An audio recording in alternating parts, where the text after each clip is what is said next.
smoking your joint, stuffing that good shit inside your blunt. You roll it right, we'll be high as a kite, but that's just what the fuck I want. Cause I like to get high, I like to get high, I like to get high, I like to get high, I like to get high, I like to get high, I like to get high, I like to get high as hell. Going next track? No, we can go into the line.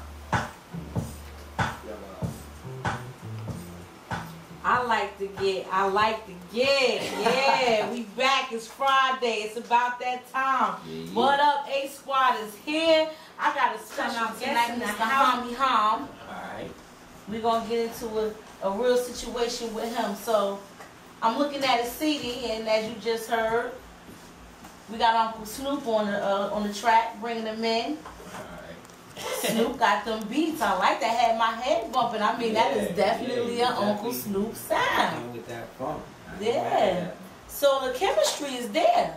Yeah, you know, it's all in the making right now. I'm just, you know, I'm feeling the water out right now with everybody who's willing to work actually. True.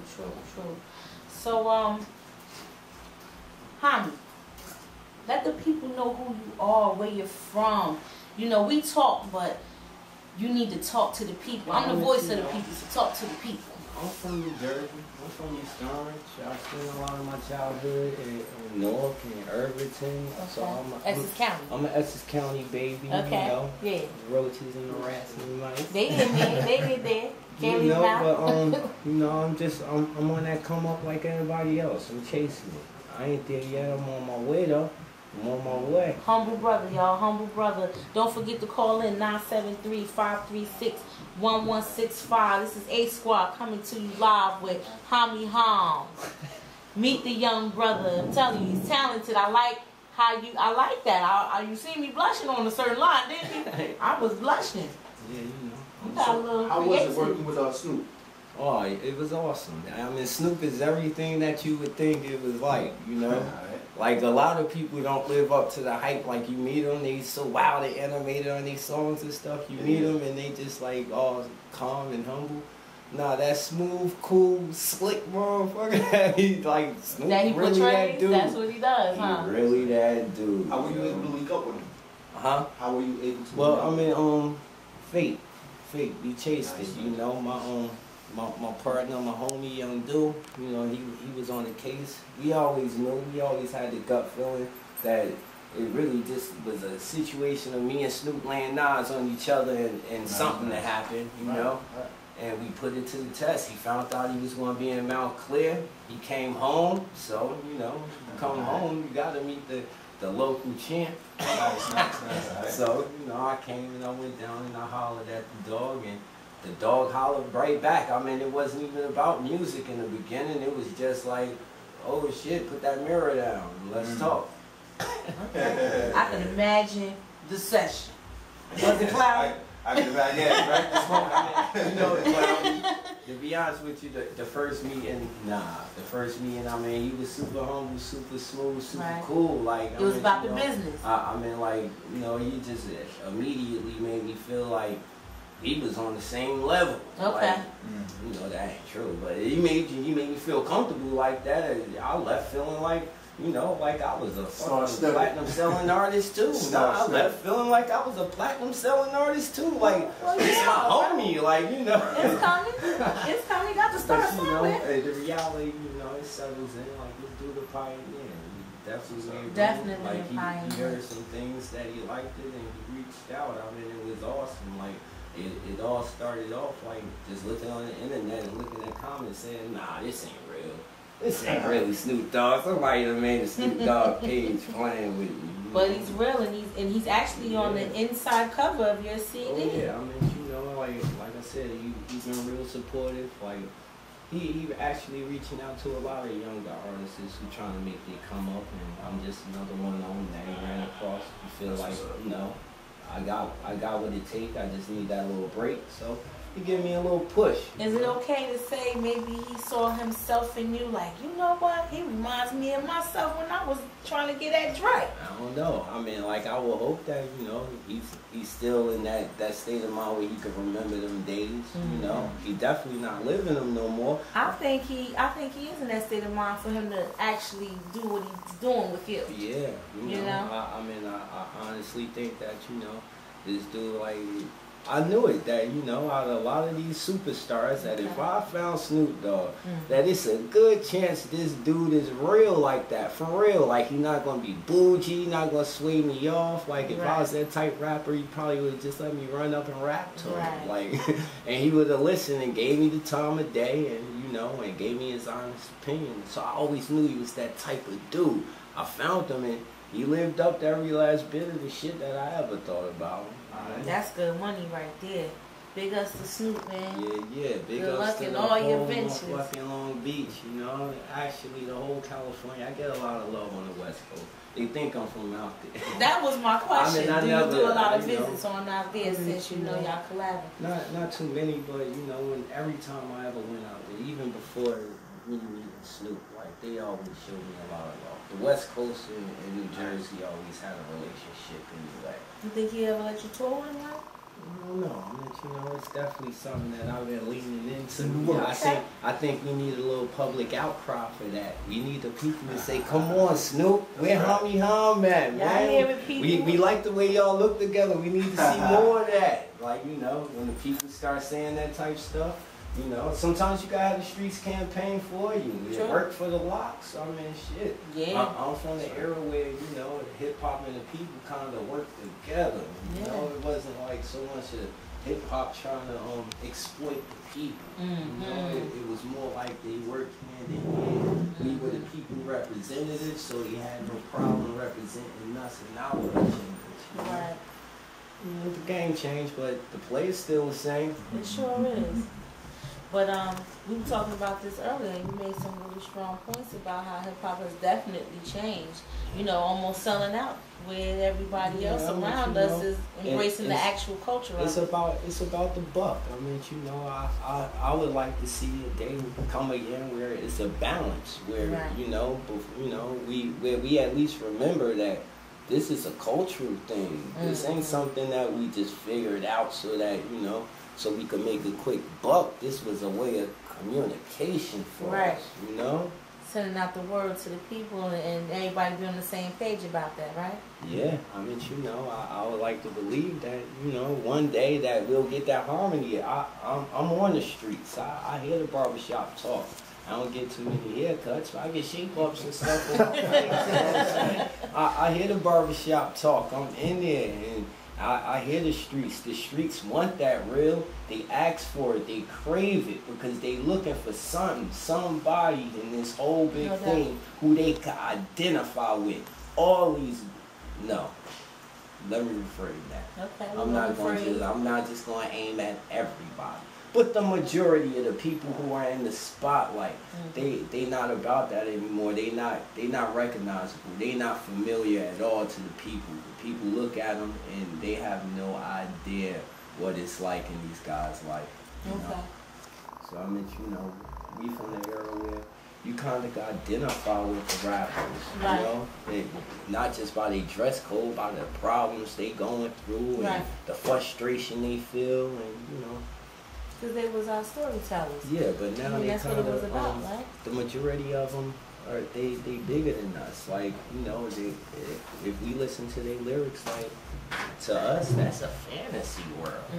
Not just that, I think heads forget, especially this era, hip hop was the first music that actually spoke our life on record. Before hip hop, nobody was doing that. Yeah, they do songs here and there, but nobody was actually touching. You know, because I mean, I agree, but I disagree. Like, you know, I mean, hip hop was the first form that actually aimed strictly at the youth. But I mean, like, if you listen to these songs, Papa was a Rolling Stone. Like, you know, It was the 3rd of November. That's the day I always remember. Like, that was the day that my daddy died. You know, I mean, I never got a chance to meet him. I only heard bad things about him. Mama, I'm depending on you to tell me the truth. Like, come on. Like, how gangsta is that? But that's like, how hip-hop got its start. It's the birth of hip-hop. It's the hybrid child of every music form, because the producers, they came and they really made it hybrid out when they started sampling from Indian albums and Chinese albums. Like, it's all types of samples that's been integrated into hip-hop. It is the child of country western music, because them guys just, like, instead of drums, they played on them guitar strings, but they was doing nothing short of rapping. I mean, like, so hip-hop is the child of all these music forms, but what it did, like he said, was it addressed issues that was affecting our communities. It really addressed them issues. I mean, like, we'll never have songs like Self-Destruction no more. Because even when we get them songs, the rappers who most likely gonna be on it, if we trying to put our superstars on them songs, they don't have enough integrity for us to believe a positive word coming out of their mouth. You know what I'm saying? I mean, they don't have the integrity. We won't believe them. We won't feel it coming from them. They talk too much ignorance on a daily basis for any of them to tell us to put our guns down or to stop selling drugs. Like, every day I'm hustling. Nigga, I ain't trying to stop. I'm a hustler. I'm a hustler, homie.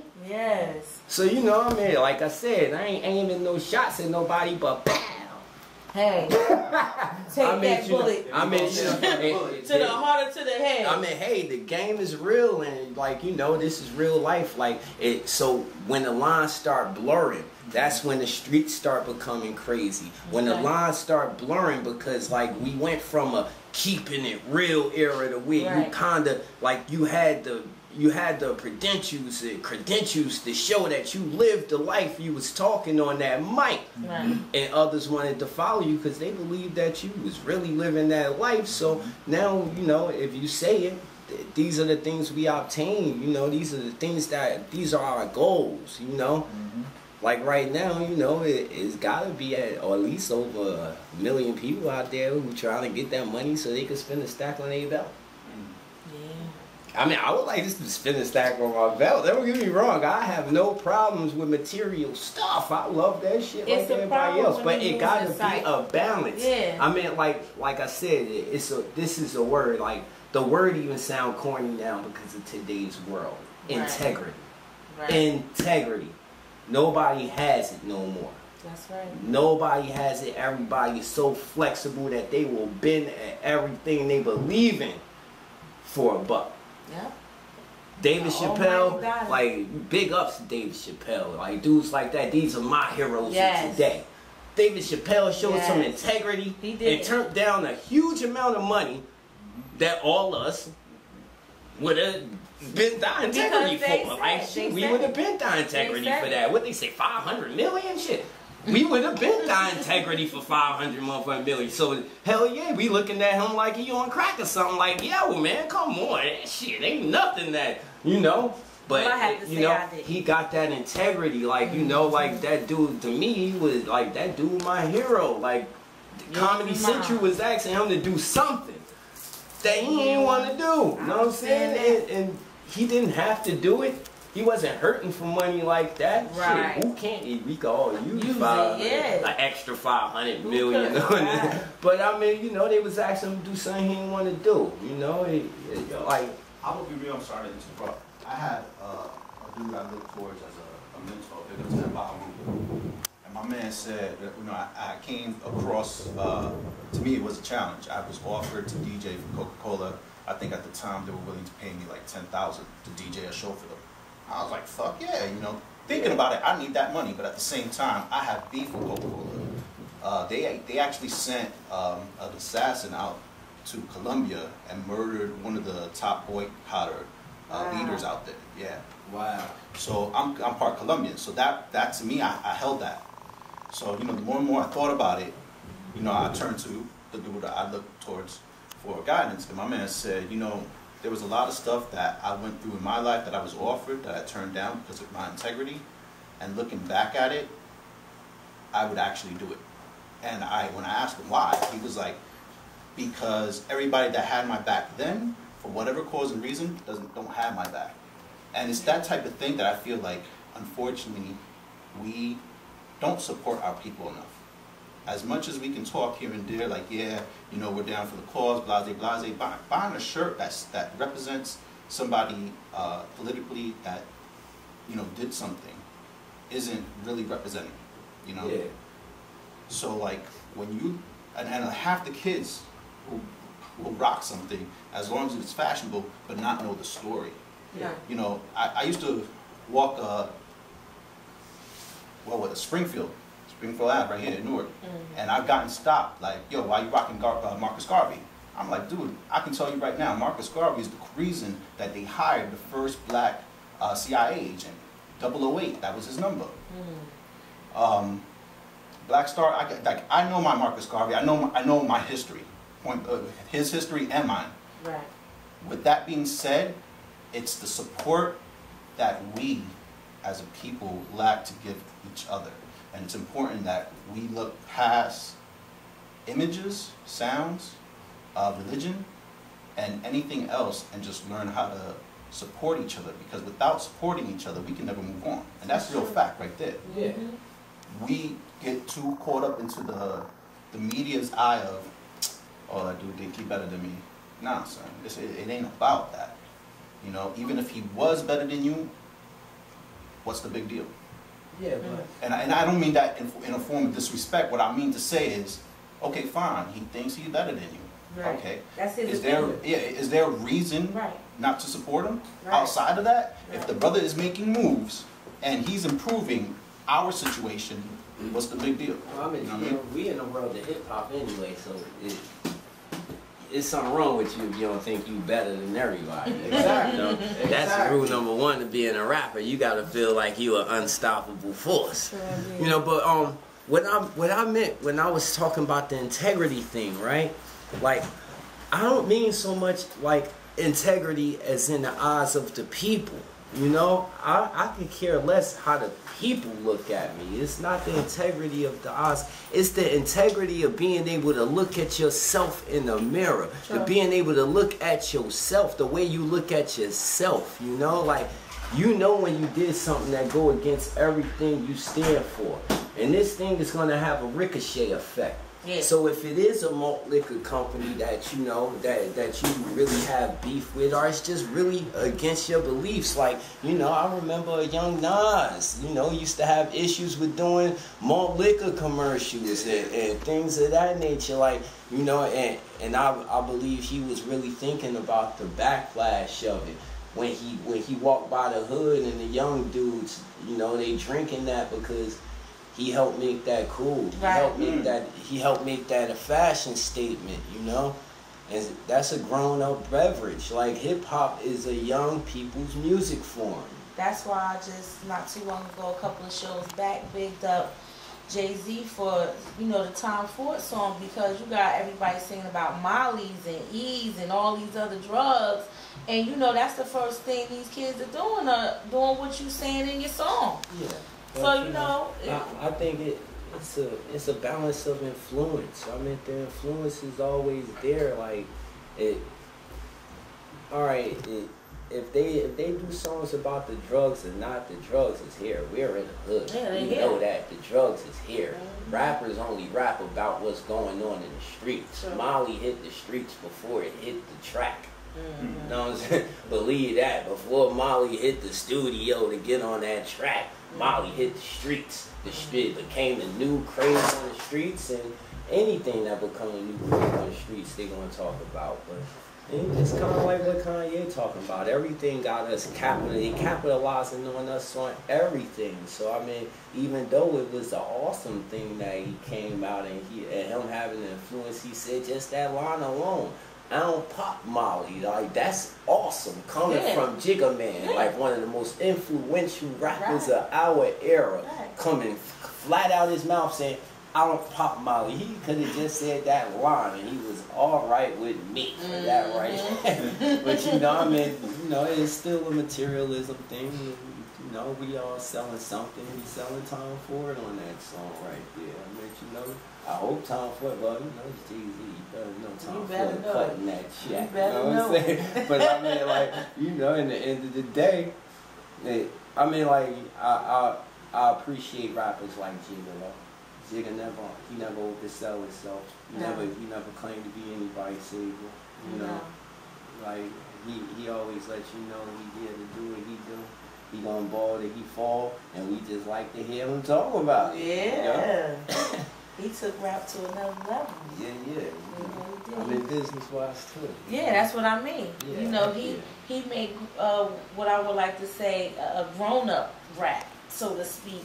Yeah. You know, we were already grown, but he elevated to like a Quincy Jones grown in this game. Yeah, like, you know, hey, we still here. To an ownership level, you know. Yeah, because a rapper that's actually, you know, balling on that level.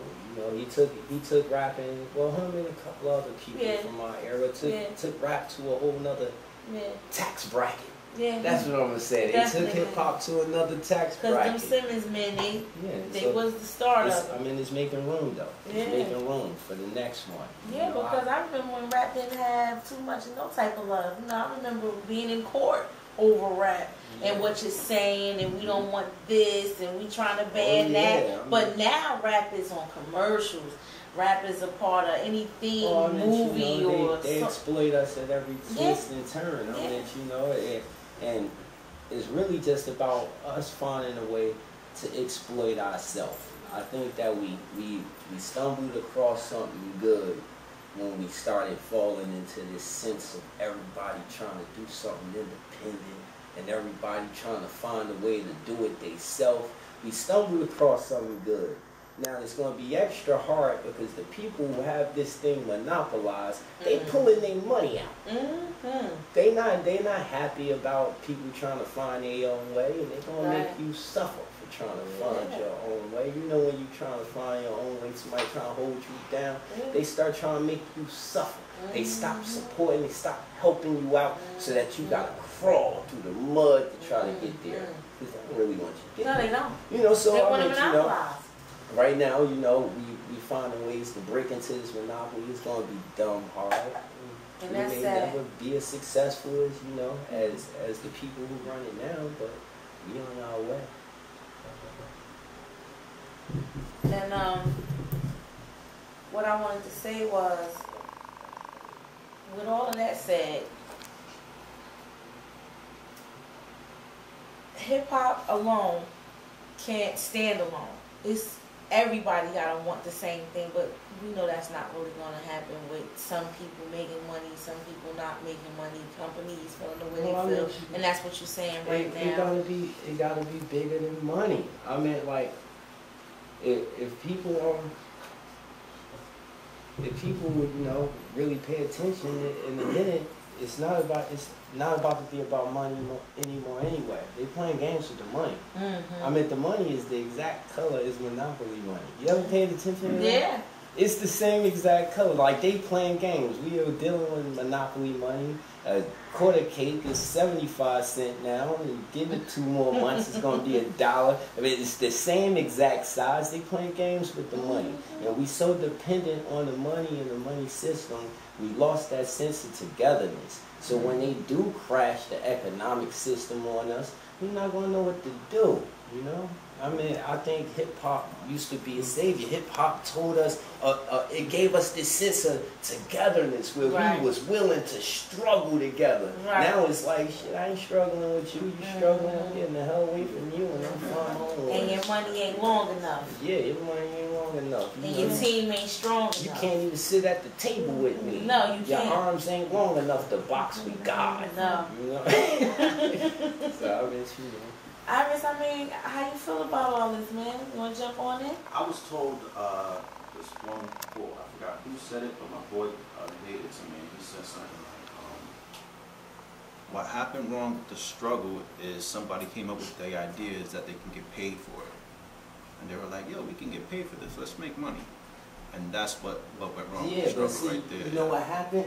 The whole thing was, it wasn't somebody from the struggle who decided they was going to make money off it. Exactly. It was, see, everything is being exploited. They exploit everything about us. Our pain, our happiness, our sadness, everything. Exactly. So, you know, somebody sat back and said, wow, it's kind of interesting sitting here watching y'all struggle and how y'all still stay happy, how y'all still entertain yourself and everything. People will pay good money to see this shit.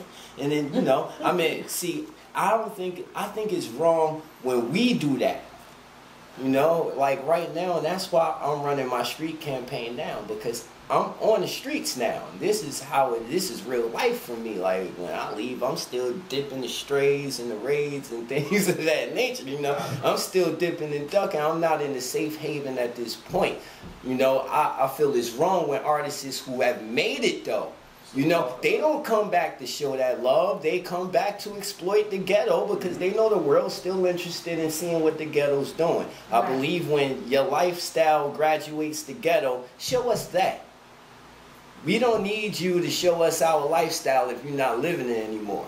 You know, we don't need you to come to the hood with the cameras and stuff if you ain't in the hood like that no more. Now, when you in the hood and you just graduating and starting to make it, yeah, we need that.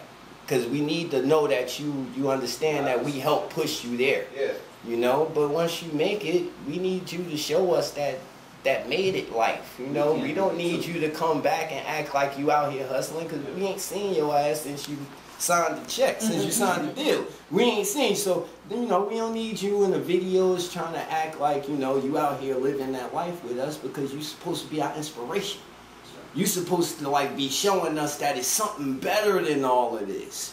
You know, so I think that it's wrong when we exploit ourselves. When we come back to the hood to show the suffering so we could get paid off of the struggle, like you said, you know, when we come to make money off it. You know?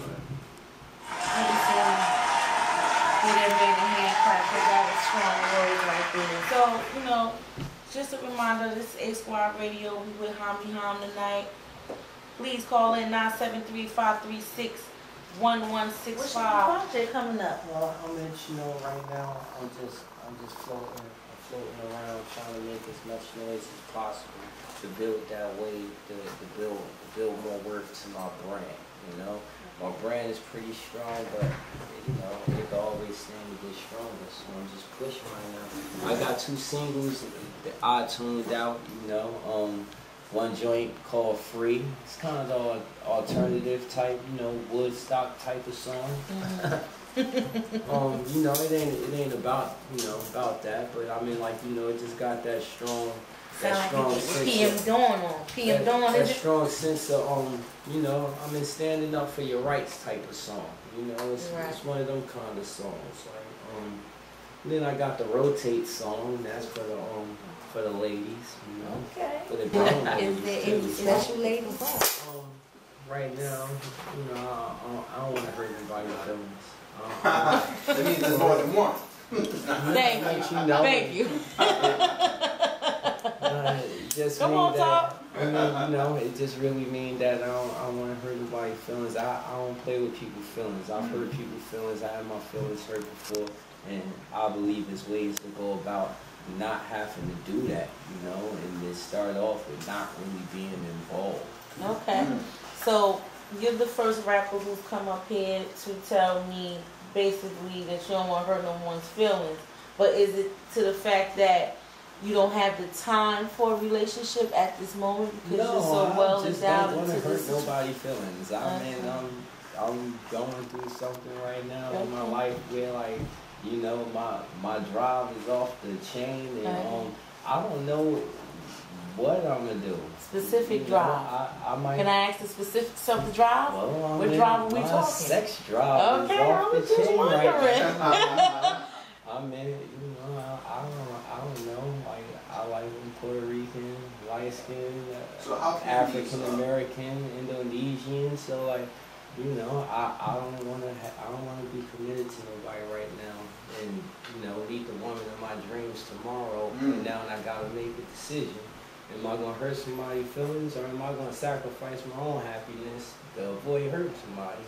because we usually choose our own happiness, and True. you know, and then somebody gets hurt. Yeah. The one thing I just said I was trying to avoid. Karma is a motherfucker. So no commitment. Oh no, you know, I'm committed to my music right now. And I'm Okay. committed to Hom. I love that motherfucker. That nigga right there is the hottest motherfucker on this planet. You know what I'm saying? Right now, I'm all caught up with working with this motherfucker. I'm starstruck off the dude in the mirror.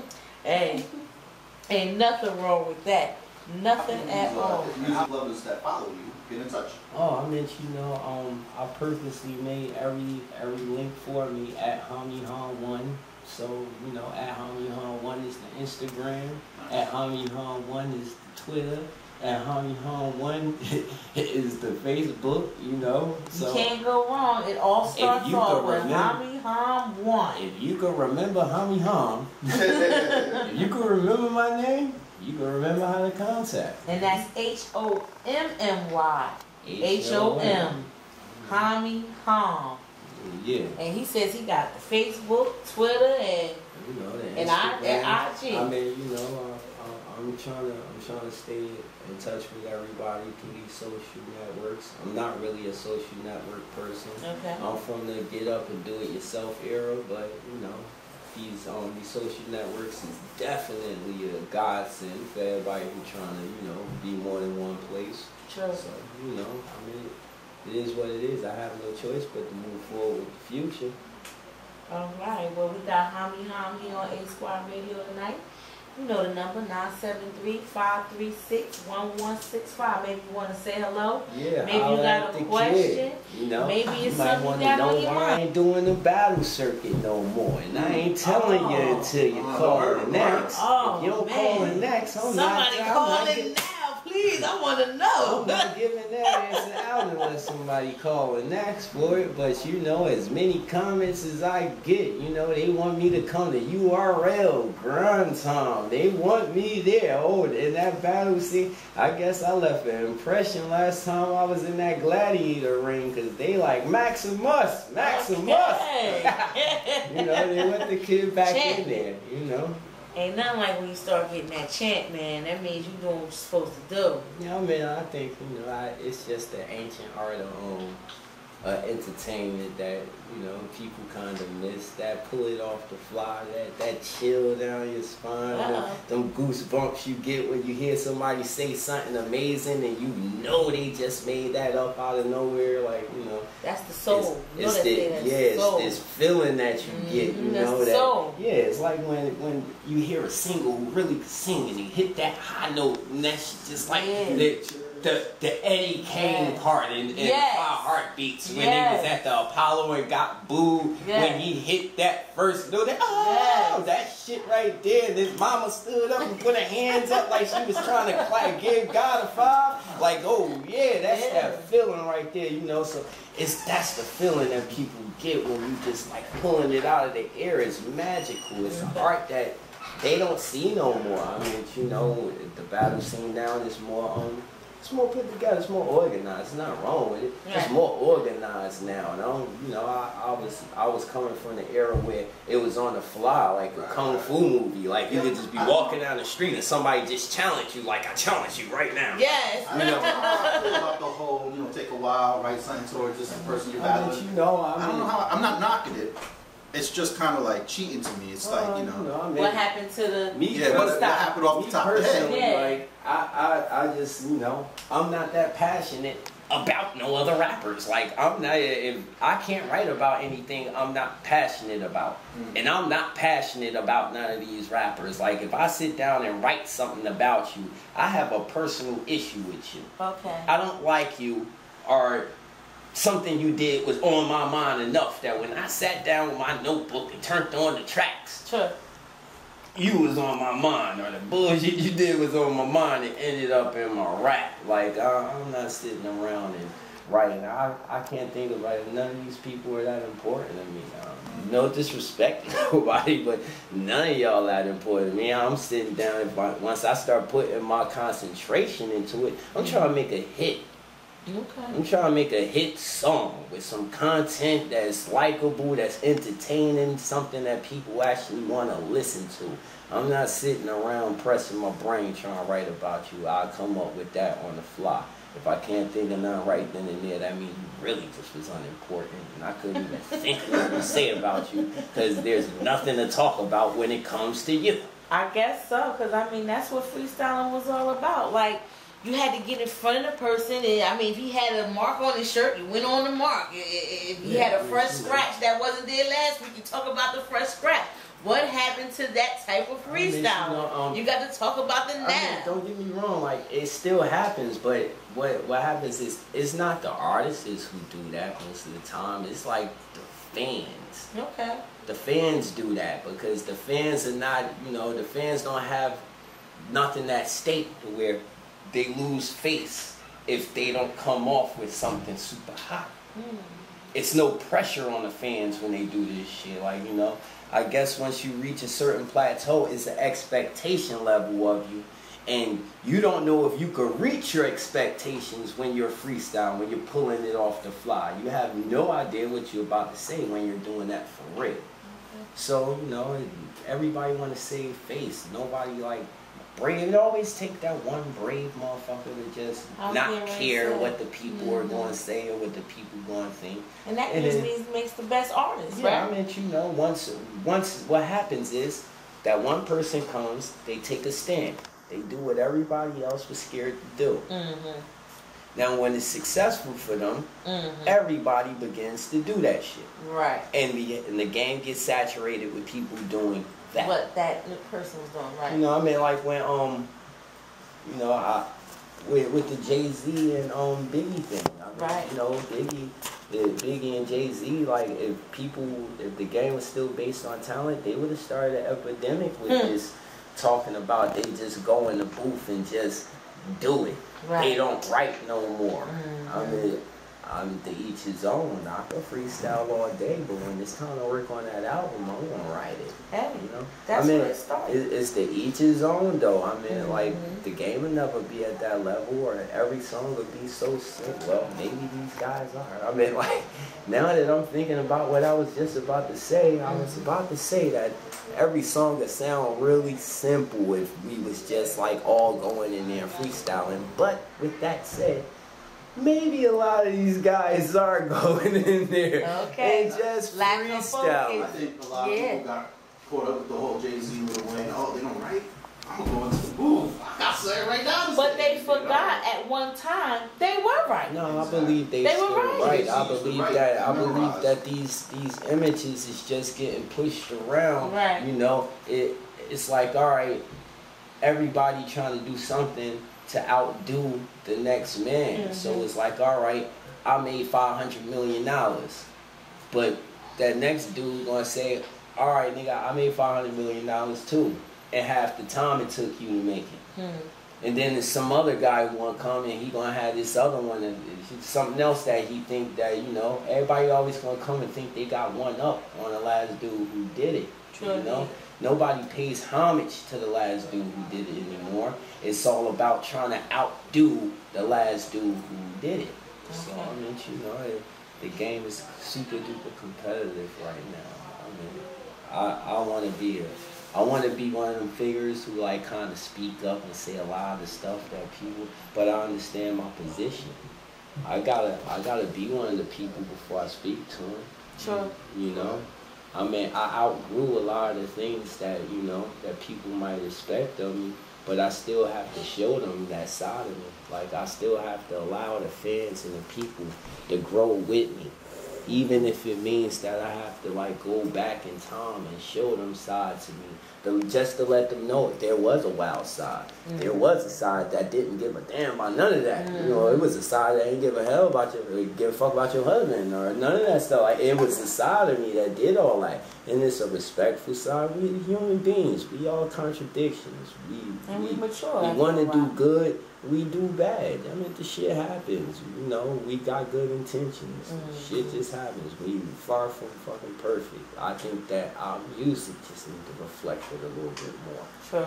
Because then, like, the kids who are fans, they won't feel this pressure to be perfect. They won't feel this pressure of being ashamed that they ain't got it, because half everybody in their class don't got it, but they all fucking lying and everybody behind us. Besides, like, when our heroes start trying to find stuff to hide behind, when we start trying to find stuff to hide behind. And right now, you know, you looking at our heroes are the rappers. I don't know if they feel like that, but they are our heroes. They are our today's heroes. So I mean, you know, when we look at these guys and they walk in a room and they all hiding behind something, rather it be like, you know, a lot of rappers hide behind their jewelry. Okay. You know, they come in flooded. You could kind of walk into a room full of rappers and tell who's hiding and what they hiding behind. You know, like you had them artists who hide behind their muscles. Yeah, you can hide behind something that's attached to you. They hide behind their muscles, so you could tell, because when they walk into the room, they ain't got no goddamn shirt on. It's almost like they say, "Hey, pay attention to my body," like, you know, because you know, in the end of the day, it's all about fighting for attention. Right. You walk into a room full of rappers and everybody is doing something to get attention. True. Now, back in the day, son, a lot of people used to hide behind their talent, which is what you're supposed to hide behind. Hide behind your talent, hide behind your music. But now you hide behind your money, you know, or you hide behind your jewelry. Like, yeah, guys might have a chain on, but you got 20 of them motherfuckers on you, and they're looking like new school Mr. T. Or you hiding behind your money, or you hiding behind women, or something. Everybody's hiding. Like, even me, like, you know, I'll come in. You better know I'm gonna have my damn hair out. I mean, you can't look past me. You're going double take. Who the fuck? What the hell? You know, I mean, like, everybody has this thing, this attention-getting thing that they're doing. But, you know, it's too saturated with everybody using the same gimmick. Right. Yeah, I mean, you know, we ran from the word so long that I kind of forgot the proper word for what I'm saying. The gimmick. That everybody's using the same gimmick now. Everybody's gimmick is jewelry, drugs, money. I'm just saying that hip hop could stand a little bit of variety. Yes.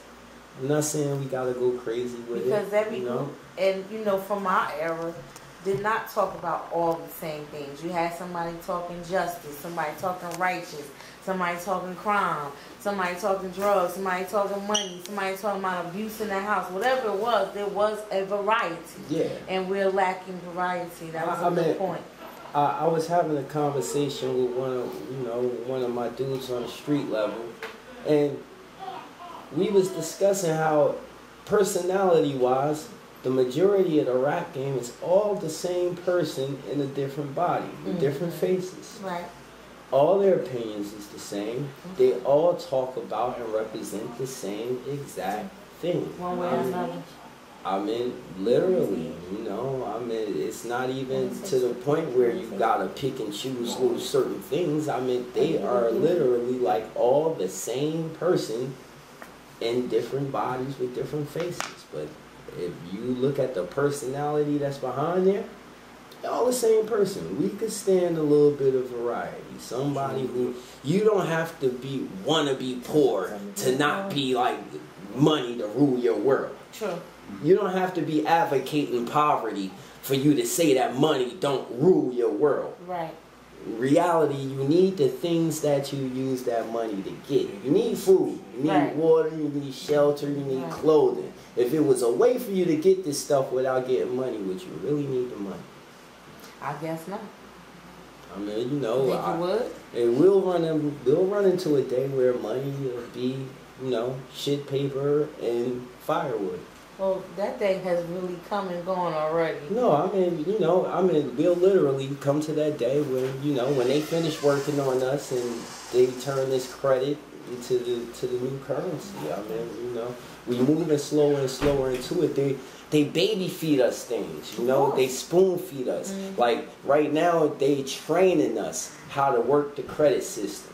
See, you gotta, like, we just gotta pay attention. If we like kind of like stop watching TV and watch the real world just a little bit, like we'll see like they training everybody, even the welfare recipients went from getting a paper form of money to them teaching them and training them how to use these cards. And now we got all these commercials where they saying, even if you got bad credit, we still approve your ass because we need everybody to have credit because we about to get rid of this money. We need you to know how this credit system works, you know? So I mean, like, in a minute, it won't be no more money. Like, you know, we get everything at the end. I don't understand, like, I'm not racist, but, like, you know, when black people start realizing we get everything at the end, motherfucker. We get the technology when it's getting played out. Mm-hmm. Oh, and now that's why you see all these black millionaires and billionaires, because money getting played out. Right. Money about to be gone. So now they're giving us a chance to actually have some of the shit. Mm-hmm. This is our opportunity. This is our little decade where we actually gonna have some money. We gonna have a whole bunch, really like a couple black billionaires and stuff like that. Oh, they gotta give us something. I mean, you know, money lost the value. Money like a toy that they played with until they was tired of the shit, and now they letting us play with it. Because they're about to throw this shit away, you know? Currency, how many hood people, you know, got good credit? Now when we get to that, you know, I mean, like, the credit thing is going to change the game. I mean, just imagine what credit as the currency is going to do to the pharmaceutical trade. I mean, I don't know too many pharmaceutical clerks who have credit card machines. Okay. So when you take away the paper money, that's going to start a whole new wave of crime in different ways that people who don't have these advantages have to go about trying to get currency now. So I mean, you know, the streets got its fair share ass whooping coming. Our heroes ain't talking about none of that. They too busy enjoying they the ones who the money trickled down to before it got out the gate. They enjoying themselves right now, getting that 2-3 cars, all that shit. With a lot of what you're saying. Huh? I agree with what you're saying, which I think is why, if you notice, you look at how the police system is slowly evolving, they're gearing up, not in police riot, but in military riot uniforms to do these home invasions and stuff. Yeah, for that martial law. Exactly. And then you check the skies. There's more ghetto birds out than ever. Around downtown Jersey City, you can see them passing by every, like, 3 within 5 minutes. Yeah, I'm not even over exaggerating. I mean, it's what I was saying earlier is when, alright, it's kind of like the police do a lot of us on the streets when they profile us. What you do is you create circumstances for certain things to happen. Now, they're getting geared up because they know that they're about to take the money away. Now, we all know when you stipulations on the Medicaid and the Medicare and the way they go about handling that, that's one thing. But when you start threatening plans like the WIC plan and stuff like that, you take it from the babies. I mean, like, honestly, for real? You know, so, I mean, they know what this type of situation, they know the stress that they putting on people, and they know that the riots are going to pop off. They know the riots are going to pop off. I mean, the people who don't really know no other way of releasing their frustrations. Well, the people need to find out. Because I'm going to tell you right now, that is a waste of time. That's a waste of time. And for us to ever keep believing that, you know what, we're going to go out here, we're going to tear it up. Tear it up for what? Because you're tearing it up for yourself. I believe it's a mix, though. See, that's when we start falling back into, like, talking about our black leaders. Mm-hmm. Now, our black leaders, right? It's a time to be political, and it's a time for action. Mm-hmm. Now, our black leaders used to know that. Mm-hmm. Martin Luther King knew when it was time for a speech and when it was time to march. Malcolm X knew when it was time to talk and when it was time to head to the front of that motherfucking police station with that 500,000 or however many people he had. Mm-hmm. Now, our leaders now, that's all they do is talk. What leaders? Talk. Exactly. I mean, I wouldn't call them leaders. I'll call them politicians. See, you notice we never called Malcolm X a politician. No. We never called Martin Luther King a politician. We called them leaders. Right. You're right. We don't have leaders no more. We have politicians, and nobody's about action. It's not a balance. See, like if I'm telling you, don't be violent. Don't go out and wild out when you're being wrong. But I'm not gonna get up and go speak for you either. I'm gonna sit here and file out some paperwork for you. Then you're gonna go and you're gonna wild out. If I tell you not to wild out and not politically, legally march down there and do a peaceful march to show you that we care about your problems, we just don't want you to handle it like that. It's a better way to do it. But I'm showing you some action. I'm showing you some retribution for being wrong. But nobody does that, so we go to get retribution the only way we know how. Even if it ends you in trouble, you know, if somebody hits you, you hit them back. Now, when you got to the point where your parents started telling you not to hit them back, then your parents always going to mediate that. Your parents ain't tell you don't hit them back and just sat there. They told you don't hit them back and they walked down in their damn house and they talked to their mama. Mm-hmm. See, you got some sort of closure to the situation. Now we never get closure. That's why we wild out, the frustration. We don't know the political way. That's why hip hop was so important. It was our politics. It was our CNN. But it's the not knowing that's killing us, brother. Like it really truly is the not knowing how to come across, the not knowing how to get what it is you want without the destruction. Because at the end of the day, they could care less about what you're destroying. Yeah. You just end up in the pen. Yeah. So my thing about the whole situation is, you know, okay, we don't have any leaders left. So what are you going to do about it? Are you going to stand up and do what you have to do for yourself? I can honestly say, in my own experience of seeing some children actually saying, you know what, I think I want to go this way with it. You know, I have a daughter who's 18, and I'm seeing a lot of her peers are going to college.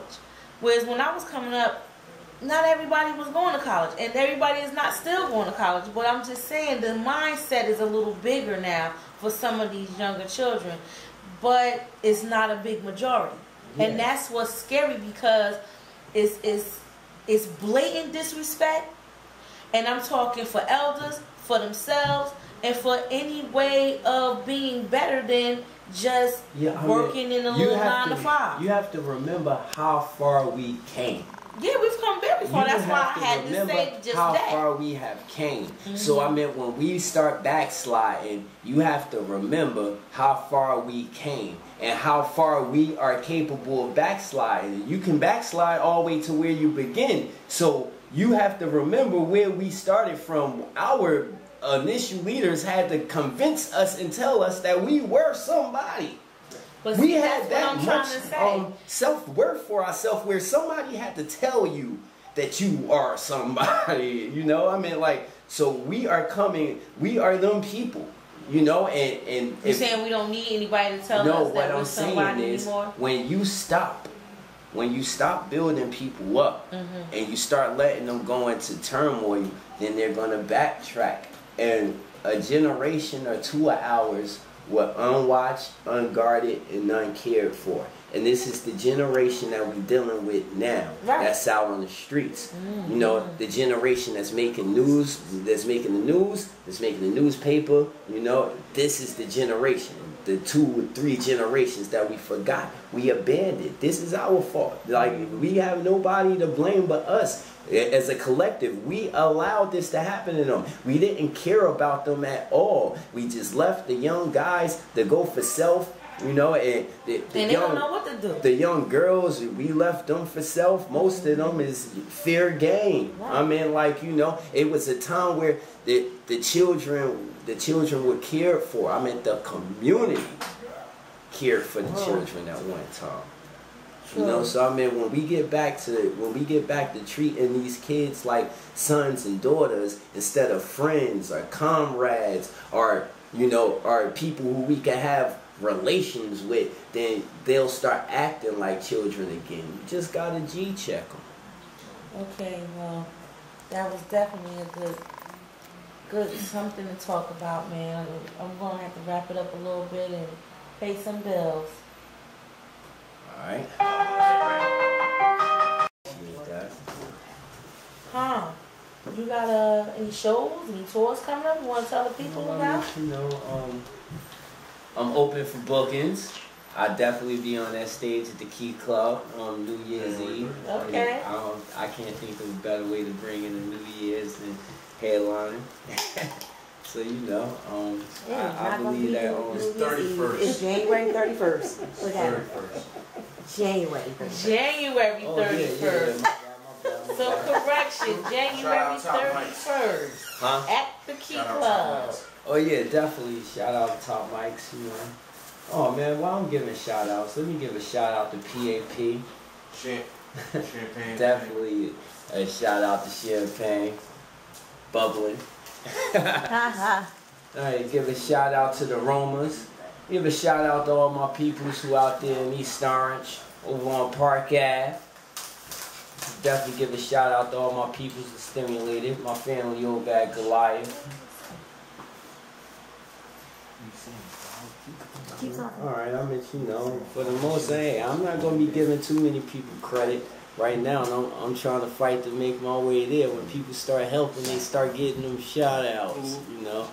But while we on the radio, they might as well air out any dirty laundry. Like I said, call in. If y'all want to know why I ain't doing that battle thing no more. And I'll definitely break down the science and the story behind that. But I'm not offering that story right there for nothing. Somebody gonna have to call in the next, or they ain't getting that. Okay, well we ain't had no calls all night. Yeah, I'm telling you, man.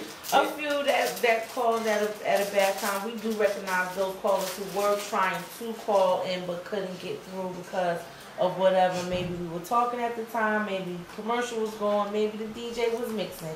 But however, the number is 973-536-1165. Call in. We got Hommy Hom here represent for his crew.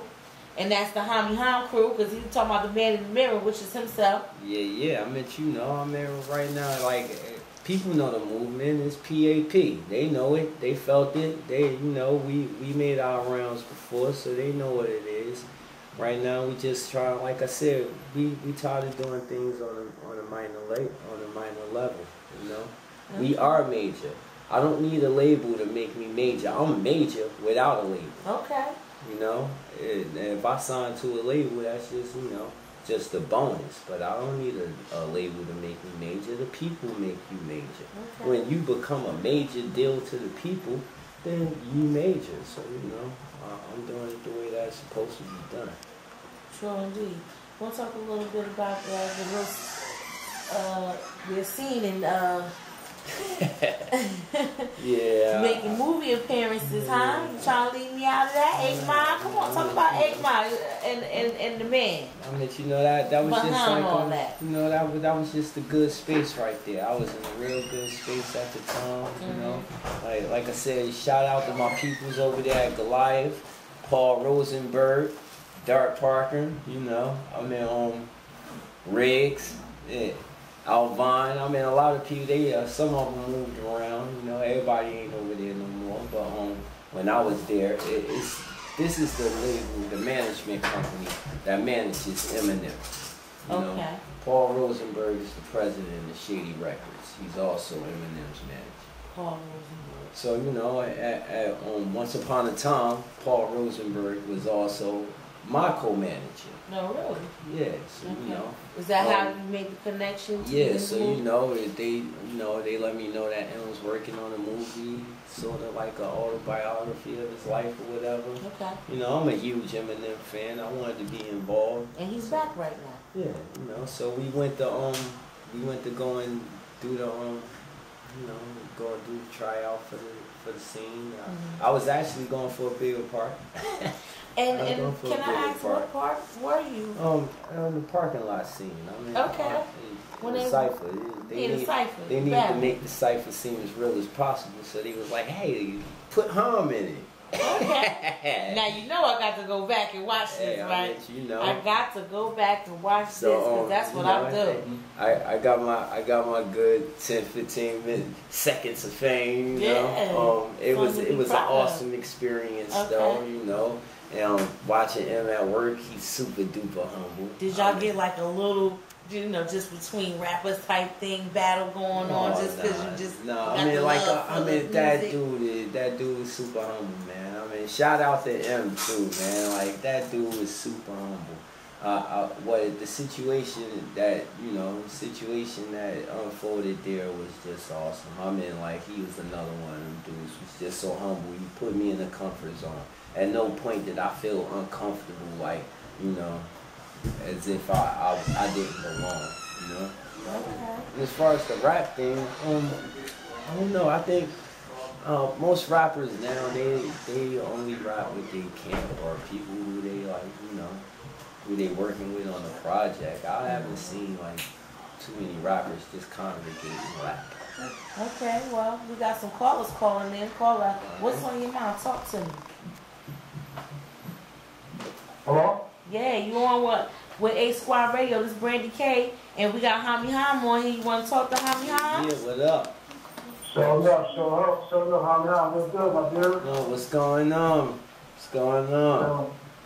Chillin'. This time now, one of the firemen that work with Niger gang told me chime in real quick and ask you a couple questions. Alright, cool, man. Shout out to Nigel too, man. Pretty Jilly, yo, Rugwit. No doubt, Rugwit in the house. No D. Yeah. So what's your question? First question, what inspired you to rap? What inspired you to actually rap? And at what age? Well, I mean, you know, it was young. I mean, dumb young. I mean, hip hop is so influential in our childhood. I was about 11 years old when I penned my first rap. And, you know, I was inspired, you know, by watching it. Like, you know, rap always been a young thing. So in the beginning of it, all of the hip hop stars were young, you know, so they inspired the youth. It was just a new way of communicating, and all the kids tried to pick up on it, but only those who had the calling continued to do it. Awesome. Caller, where you calling from? The Blitz, baby, Milk, New Jersey. All right, what's your name? Let them know who you are out there. Yeah. My name is Tyrone Mitchell. They call me T-Rex. Okay. Yeah, give a shout out to the North Fire Department, keeping us safe, keeping the fire off our ass. Yes. So you're a fireman. Yeah, you know, I mean, like, these them heroes we talking about. Yeah. You know? I mean, now that's like, a hero. See, the real heroes right now, and they don't get the platform, they don't get the microphone. Okay. You know, the heroes out there saving motherfucking lives. Don't worry, see, that's why I'm here. I'm gonna speak for y'all. I'm gonna speak for the real heroes. You know. Appreciate it. Real quick question, y'all. When did you finally make a connection with Snoop Dogg? I've been waiting like now long. Damn, you look just like this cat. You got an awesome flow out there. Wait for the collab and Snoop gives what a chance. When did that happen? Yeah, it was about 2 years ago. I ended up bumping into Snoop. I met Snoop in Mount Clear at a show, and you know, it's kind of like real recognized real the moment we saw each other. Actually, before I actually met Snoop, a lot of his entourage was bumping into me as they was, you know, walking around the spot inside casing the joint out or whatever. You know, they was bumping into me, and a lot of them was automatically just like, you know, gravitating towards me, walking up to me, shaking my hands. I never met any of these guys, you know, but by the time that I actually made it backstage to go and talk to Snoop, his whole entourage was already calling me Baby Snoop.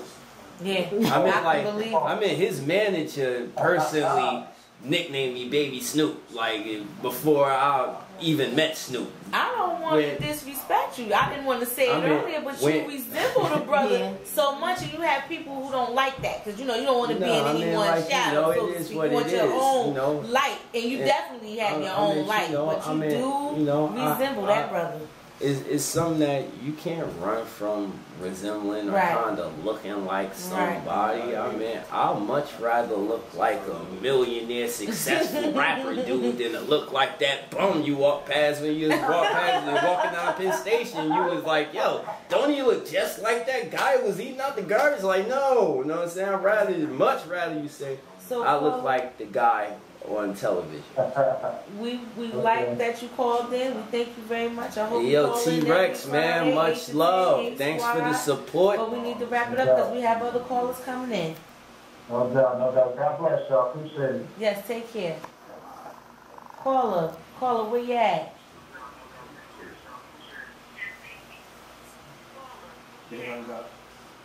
Okay. Callers, I'm sorry if we didn't get to you, but 973-536-1165. Call back. Keeping it live. So we talking 8 Mile and Eminem and humbleness. Yeah. And I mean, like I was saying, it was a part of that movie actually. You know, the scene that we shot. It was a battling scene, and you know, and M started spitting, and it was a real aggressive rap that he was spitting in the scene. You know, he's supposed to be coming and interrupting the cipher, but you know, when what shocked me, like when they cut the cameras off, I mean, he was going hard too. I mean, we all saw that part of the movie. I mean, at one point he said, you know, you ain't got no fucking nuts like a plain brownie. I mean, like the lines was impulsive and crazy, but you know, when they called cut, he personally told me, you know, I don't want you to feel like I'm talking about you.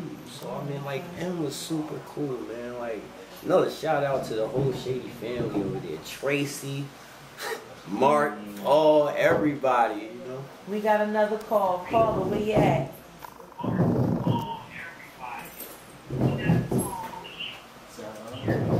Hello? Callers now.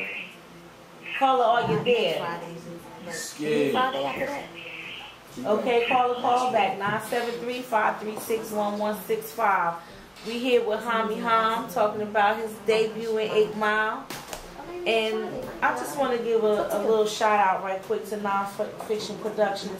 We have several other shows here from Monday through Friday. Excuse me, Monday through Sunday. And starting off with Monday, we got Sir Radio, 10 a.m. to 12 p. And Black Pilot Radio, 12 to 1 p.m. Then we got the 70 show, 6 to 8 p.m. The Shake at 8 to 10 p.m. And then on Tuesdays, we got the Black Pilot Radio, 12 to 1 p.m.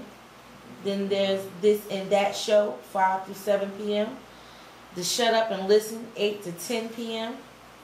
Wednesdays, Jump Fresh Crew, Black Pilot Radio, The Radio, Wednesday Night Mixtape, and then Intro Mob Radio. That's from 10 a.m. to 12 a.m. I couldn't give you all the time because I'm running out of time. Thursdays, Black Pilot Radio, 12 to 1, Brick City, 4 to 6, The Hippie Show, 6 to 8, Straight Spitting, 8 through 10. That's Thursdays. Fridays, Black Pilot Radio, 12 to 1, A-Squad, of course, 8 to 10. Saturdays and Sundays, The Score, 10 through 12, UW Sunday Debate, 4 through 7, and We Are Radio, 8 through 10. Want to give some shout outs to Prophet Beats web designer, Tone the radio engineer, Rich the ITV technician, BMI and ASCAP partnership, ASCAP, Live 365 and Tunneling partnership,